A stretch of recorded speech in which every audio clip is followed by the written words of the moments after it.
Les vraies voix Sud Radio, le grand débat du jour. Le lien entre le Rassemblement national et la fête du 1er mai regorge de rebondissements et relève du feuilleton politico-médiatique. Désormais, le parti de Marine Le Pen organise un meeting en ce jour férié. Il avait lieu cet après-midi à Narbonne, dans un contexte particulier, suite aux condamnations d'élus en lien avec l'affaire des rémunérations au Parlement européen.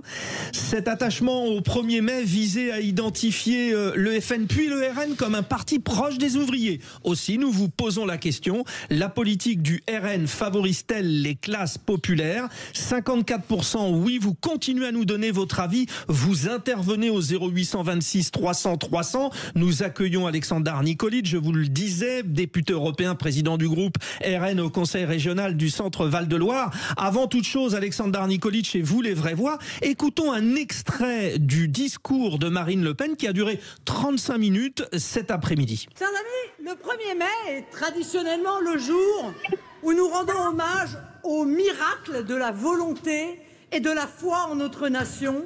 Mais si cette date est si importante, c'est aussi parce que le 1er mai est la fête du travail et qu'elle témoigne de l'hommage que nous voulons rendre aux travailleurs de ce pays, à ses forces vives. Ce n'est pas une fête où nous nous limitons à célébrer les conquêtes sociales des travailleurs, souvent obtenues lors de douloureux conflits où ont été perdues de nombreuses vies humaines. C'est aussi l'occasion de célébrer le travail et l'effort eux-mêmes, en tant que levier d'émancipation individuelle et d'ascension sociale. Le discours de Marine Le Pen, alors on en parle avec vous Aleksandar Nikolic dans un instant, mais la réaction de Philippe Bilger, le RN très supporter du monde ouvrier. Bien sûr. Alors d'abord, ça n'est pas la première fois que je remarque que Marine Le Pen dispose d'un excellent rédacteur. Ses discours sont tout à fait remarquables sur le plan de la forme. Et ça n'est pas le cas forcément de Jordan Bardella. Alors son discours a duré 45 minutes, Philippe, et c'est vrai qu'il était plutôt... 35, je crois. Alors 35 Marine Le Pen et 45 minutes Jordan Bardella. Deuxième observation, il est clair que Marine Le Pen veut continuer à s'approprier le monde du travail en estimant à juste titre qu'il n'est pas le seul monopole du monde syndical, d'autant plus qu'on a un monde syndical, notamment au niveau de la CGT, qui à mon avis dévoie ses finalités essentielles, puisque en tête de sa finalité, la CGT a indiqué la lutte contre le Rassemblement national. Dernier élément, et je finis là-dessus, c'est que Marine Le Pen, on peut dire, pour répondre à votre question, que je ne crois pas que la vision politique et sociale de Marine Le Pen favorise les classes populaires. Ce dont je suis sûr, en tout cas, c'est que le RN, pardonnez-moi, donne au moins l'apparence aux classes populaires de s'intéresser davantage à elles que ne le font les partis classiques. Aleksandar Nikolic, vous prenez à la fois la place dans le cœur du monde ouvrier, le rôle de certains partis dont c'était la vocation, on a parlé de lutte ouvrière, Parti communiste tout à l'heure, mais aussi des syndicats. Je vous pose la question parce que vous avez l'air d'y croire dur comme fer. En tout cas, de la France qui travaille. Vous savez, quand on regarde à la fois par tranche d'âge chez les... Alors, Aleksandar Nikolic, je pense que le mieux, ça serait, parce que ça coupe un petit peu la liaison, donc ça serait peut-être bien, je vous vois en déplacement, donc peut-être arrêter la voiture pour avoir un lieu fixe. On va continuer le tour de table. Alors Tom Conan, j'ai un peu une idée de ce que vous allez nous répondre, mais au départ, Marine Le Pen, elle n'est pas issue et forcément convaincue par les problématiques du monde ouvrier, vous confirmez ? Ouais, puis je dirais qu'en fait non, mais les partis nationalistes ont toujours exalté les intérêts des classes populaires. Ça c'est absolument pas nouveau. Je veux dire, dans l'histoire du XXe siècle, c'est une stratégie qui a été systématiquement appliquée et parfois avec succès. C'est-à-dire, ça a mené à des succès électoraux. Mais ce qu'on constate, c'est qu'en pratique, d'ailleurs, il suffit de regarder ce qui se passe aux États-Unis actuellement, c'est que les partis et les politiques nationalistes, c'est-à-dire celles qui prônent un certain repli, celles qui vont éventuellement monter certaines catégories les les unes contre les autres, et celles qui vont aussi exalter, on pourrait dire, la nation comme rempart contre la violence, contre l'insécurité, contre les injustices, etc., mènent généralement à exactement l'inverse, c'est-à-dire à un recul du pouvoir d'achat, une montée des inégalités, une montée de l'injustice, de la violence, etc. Tout cela, ce sont les arguments et les sujets qui ont été développés aujourd'hui, notamment le pouvoir d'achat. Ouais. Juste, on continue le tour de table et on revient auprès de chacun d'entre vous, les vraies voix. Vous intervenez aussi, les auditeurs, au 0826 300 300. Emmanuel Abramovitch, si l'on écoute ce que vient de dire Tom Conan, ce sont des proies faciles, les ouvriers, pour être séduits politiquement? Pas si simple que ça, quand même. Les ouvriers ne sont pas des proies. Les ouvriers ont fait un choix suite à leur trahison par les partis de gauche qui, jusqu'à présent, jusqu'aux années 83, pour essayer d'être à peu près précis, les protégeaient. Ça s'est passé en 2 temps. Le premier coup de couteau, si je puis dire, a été l'immigration par notamment le regroupement familial qui a fait baisser les salaires des ouvriers français qui ne pouvaient pas accepter cela. Le deuxième élément, c'est l'atteinte au pouvoir d'achat direct par la dévaluation en 1983. Les ouvriers avaient majoritairement voté pour la gauche socialiste au pouvoir et ils se sont sentis floués. Donc là, vous dites désamour du monde ouvrier pour la gauche. C'est l'origine. Et maintenant, effectivement, là où le RN, alors le FN d'abord et le RN ensuite, c'est qu'effectivement, ils ont lutté contre la délocalisation des entreprises, ce qui est une façon de dire on garde les entreprises et donc les emplois en France, et d'autre part, ils veulent protéger le pouvoir d'achat, donc c'est ce qui rassure aussi les ouvriers. Bon, Alexandar Nikolic, nous vous avons retrouvé. Vous étiez à Narbonne aujourd'hui ou pas, Alexandar? J'étais à Narbonne et c'est pour ça que je repartais en voiture, c'est pour ça que vous m'entendiez peu. Ben oui, je vous posais la question parce que j'avais compris, mais c'est important. Qu'est-ce qui est ressorti de ce meeting? Il y avait 5000 personnes, beaucoup. Alors les deux discours d'ailleurs, celui de Jordan Bardella et de Marine Le Pen, ont débuté par cet hommage au monde ouvrier. Vous êtes un parti de gauche ou pas? Parce que en général, économiquement, on dit qu'un parti est ouvrier de gauche parce qu'il relance l'accès aux classes populaires à un certain pouvoir d'achat. Donc vous êtes de gauche ou quoi?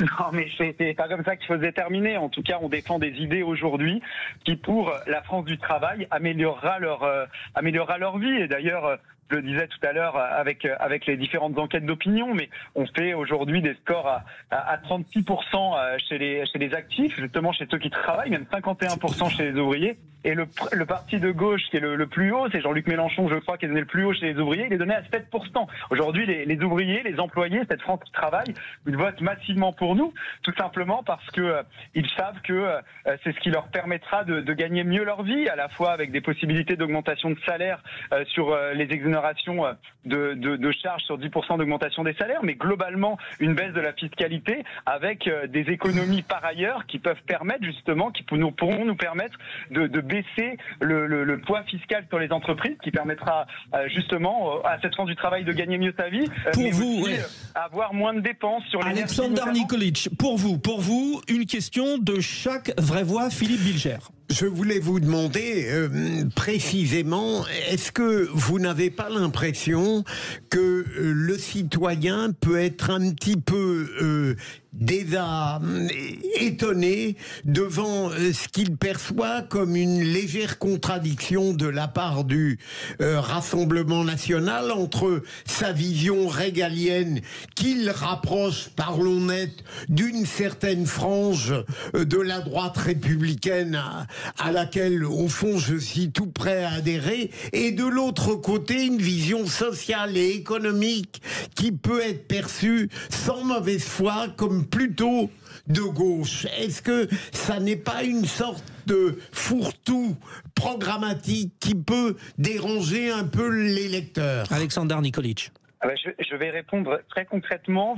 Vous parlez d'une vision peut-être de droite qui devrait baisser la fiscalité. Je rappelle que dans les 15 dernières années, le président qui a fait le plus augmenter la fiscalité, et notamment des entreprises, 1,8% d'augmentation durant son quinquennat, c'est Nicolas Sarkozy, encore plus que François Hollande. Justement, il faut sortir des caricatures, si je peux me permettre, et regarder attentivement les programmes. Et aujourd'hui, ce qu'on peut nous proposer, oui, avec des suppressions, notamment d'impôts de production, parce que c'est un des enjeux, la désindustrialisation. Vous parliez du monde ouvrier ouvriers. Il y a eu 2 millions d'emplois industriels perdus en 30 ans. On est passé de 20% du PIB à moins de 10% aujourd'hui, la part de l'industrie manufacturière. Eh bien, ça, c'est dû à des mesures, à la fois des erreurs en matière de production énergétique qui ont fait doubler le prix de l'électricité en 15 ans.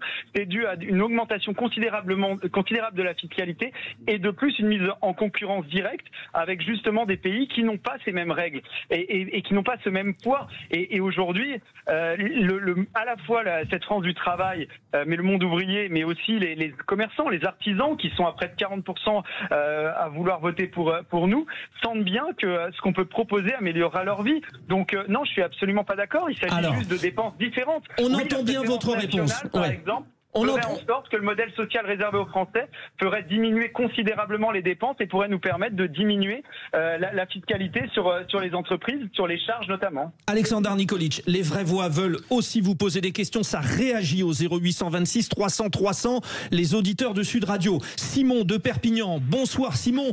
Question courte, hein, vous avez vu, tout le monde parle. On y va Simon, bonsoir, nous vous écoutons. Oui, bonsoir, est-ce que vous me recevez là? Parfaitement, allez-y, posez votre question et le plus rapidement possible. Moi, je répondrai à monsieur Alexander Nikolic qu'ils n'ont que le résultat de leur laisser-aller et de leur choix politique, et que de toute façon, le RN, effectivement, ne s'intéresse non pas qu'aux ouvriers, mais à tous les gens qu'on n'écoute pas, les dépossédés. Et que s'ils étaient un peu plus stratégiques, un peu plus intelligents, ils auraient repris la main et non pas orienté vers autre chose. Ah, alors ça c'est une question un peu piège.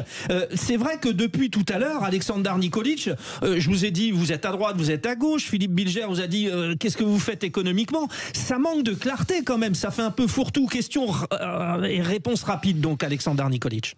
Non, mais là, sur ce qui vient d'être dit par l'auditeur, sur cette dépossession, c'est vrai que les Français ont raison d'avoir de voir qu'ils paient de plus en plus d'impôts pour avoir de moins en moins de services, et donc ils sont dépossédés. Ensuite, sur les contradictions, je vois en aucun cas ce qui est contradictoire. Quand on regarde attentivement ce qu'on propose, mais écoutez, il y a eu de multiples erreurs. On parlait d'erreurs. Quand on fait le choix, je suis désolé d'être concret, mais quand on fait le choix de produire notre électricité de plus en plus avec l'éolien et le photovoltaïque, eh bien oui, ça entraîne une augmentation du prix de l'électricité.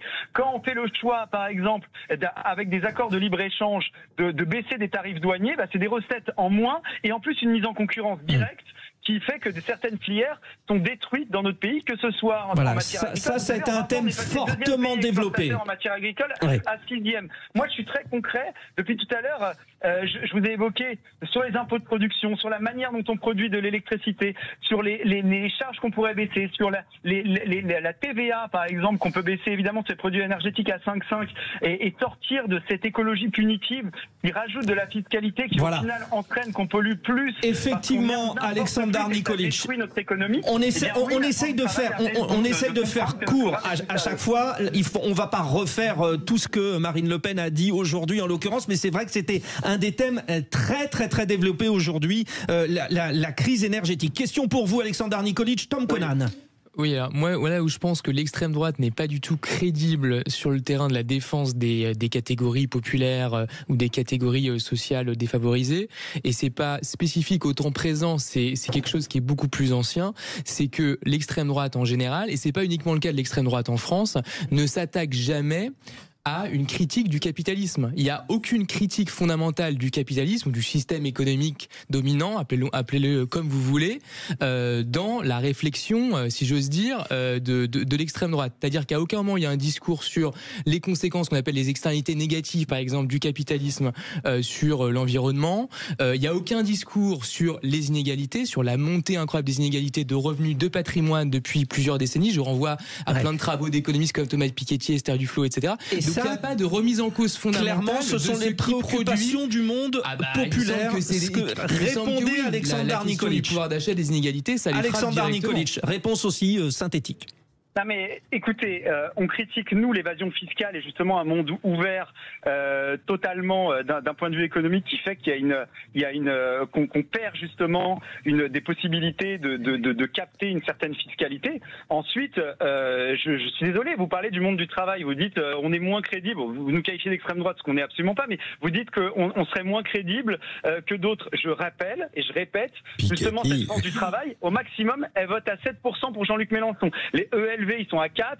Je veux dire, vous parlez justement de la remise en cause de la pollution que ça peut entraîner. Ce qui entraîne de la pollution, c'est que justement, on est passé à 100 milliards de déficit commercial et qu'on importe aujourd'hui beaucoup plus que ce qu'on exporte. Et on ne produit plus localement. On ne produit plus localement à cause de mesures qui, je suis désolé de le dire, mais on détruit notre industrie, on détruit notre capacité industrielle, notre capacité agricole.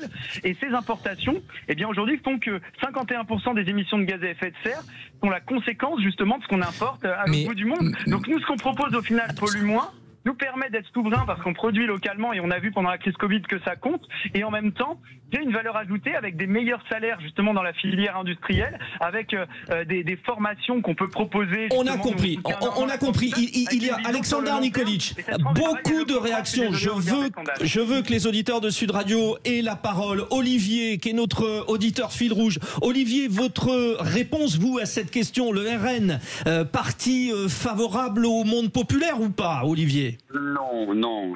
Là, à l'heure actuelle, on approche de la campagne présidentielle, donc on va entendre tous les partis faire des promesses, essayer de faire du racolage chez tout le monde. Bon, c'est de bonne guerre, hein, ils le font tous, donc il n'y a pas de raison. Mais les Français sont déçus à cause des casseroles que presque tous les partis ont, quoi.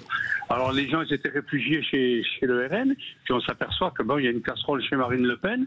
Donc peut-être que ça va changer aux prochaines élections, parce que les casseroles, Sarkozy, ça lui a coûté cher, Fillon, ça lui a coûté cher, à tous, ça coûte cher. Donc, il y a ça, ouais. Il ne sait plus où donner de la tête. Il sait plus, il a confiance en personne. Et quand je vois les gouvernants qui font n'importe quoi, par exemple Macron qui a enlevé la taxe d'habitation, et maintenant il faudrait la remettre. Mais ça, c'est une promesse électorale. Tu me promets que tu vas enlever. Bon, des promesses. C'est ce que vous dites. Et finalement, le RN, c'est comme tout le monde. Alors, le mot de la fin de ce débat passionnant. Vous restez avec nous, Olivier, parce que vous allez jouer avec nous. Alexander Nikolic, je vous salue dans un instant. Emmanuel Abramovitch, vous pouvez faire court. On m'a réduit, mais monsieur le député européen, j'ai une question pour vous. Ah bah non, c'est pas le but du jeu, là. Il faut conclure. Bon ouais. Conclure? Bon, alors vous êtes dur. Moi, j'aurais voulu savoir quelles étaient les mesures précises pour empêcher les délocalisations des entreprises à l'étranger et par conséquent maintenir l'emploi en France. En un mot, dites une mesure, Alexander Nikolic. Non, mais il y en a plusieurs. J'ai évoqué les impôts de production. Je suis désolé, le monde entier essaie de réindustrialiser. Nous, on se rajoute du poids supplémentaire avec des impôts de production, avec des charges supplémentaires, avec des mises en concurrence sur des traités et d'accords de libre-échange de l'Union européenne, qui fait qu'on importe des produits avec moins de taxes qui sont mis en concurrence directe avec nos produits, mais qui en plus ont des recettes en moins, parce que 50% des recettes de l'Union, des pays européens en 1980 venaient de ces tarifs douaniers. On est tombé à 14,5%. C'est mis à la place sur un poids fiscal, par exemple. Et oui, l'énergie, ça compte. Quand vous avez c'est une réponse. Un doublement. C'est une réponse. Merci. C'était un des seuls avantages que notre industrie avait. On l'a compris et ça a été largement développé aujourd'hui par Marine Le Pen. Merci beaucoup, Alexander Nikolic, député européen, président du groupe RN au Conseil régional du Centre Val-de-Loire, de nous avoir accordé quelques instants alors que vous êtes sur la route depuis le retour de Narbonne. Les vraies voix, vous restez avec nous. Olivier aussi, notre auditeur, puisque nous allons respirer. C'était intense, on savait que ça allait être passionnant. Sud Radio, votre attention est notre plus belle récompense. C'est vraiment agréable d'entendre une radio aussi joyeuse, même que ce soit le 7h du matin et le soir, c'est excellent. Sud Radio, parlons vrai.